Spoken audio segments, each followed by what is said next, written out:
হকের চাকরি ফেরাতে লাগাতার আন্দোলন চালিয়ে যাচ্ছেন চাকরিহারারা। বাড়ি ঘর ভুলে রাস্তায় কাটছে দিন। চাকরি ফেরানোর দাবিতে পশ্চিম মেদিনীপুর শহর জুড়ে প্রতিবাদ। শিক্ষা ব্যবস্থায় স্বচ্ছতা, চাকরিহারাদের পুনর্বহাল সহ একাধিক দাবিতে প্রতিবাদ মিছিল চাকরিহারা শিক্ষক সংগঠন BMEF এর।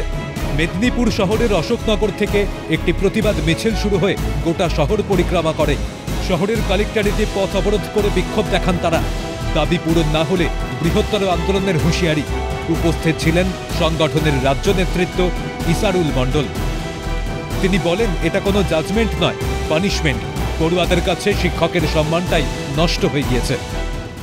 আগামী দিনে যারা চাকরি নিয়ে স্বপ্ন দেখছে, পশ্চিমবঙ্গ শিক্ষা ব্যবস্থাকে পুনরুদ্ধারের জন্য এই লড়াই, শুধু চাকরি ফিরে পাওয়ার লড়াই, এটা ন্যায় অন্যায়ের লড়াই, বেঁচে থাকার লড়াই, দুর্নীতির বিরুদ্ধে লড়াই। কতদিন চলবে এই লড়াই? বেঁচে থাকার জন্য যতদিন বেঁচে থাকা প্রতিষ্ঠিত না হবে ততদিনই চলবে লড়াই। শিক্ষা ব্যবস্থা পুনরুদ্ধারের জন্য চলবে। আমরা ছাত্রদিকে পড়াচ্ছি, তারা তো প্রশ্ন করছে যে আপনারাই যদি শিক্ষকতা করে শিক্ষকতার নিশ্চয়তা না থাকে, তাহলে আমাদের কি করে শিক্ষা দেবে? শিক্ষক কারা, এইটা আমাদের সবচেয়ে বড় কারণ। ছাত্রদের কাছে সম্মানটা নষ্ট হয়ে গেছে। তারা ডাউটফুল করছে যে আমরা যোগ্য শিক্ষকের কাছে শিক্ষা গ্রহণ করছি কিনা। সন্দেহের বাতাবরণ তৈরি করে দিয়েছে। যারা সমাজ গড়ার কারিগর, আজ তারা রাস্তায়। চাকরি ফেরাতে রোদ জল উপেক্ষা করে চালিয়ে যাচ্ছে লড়াই।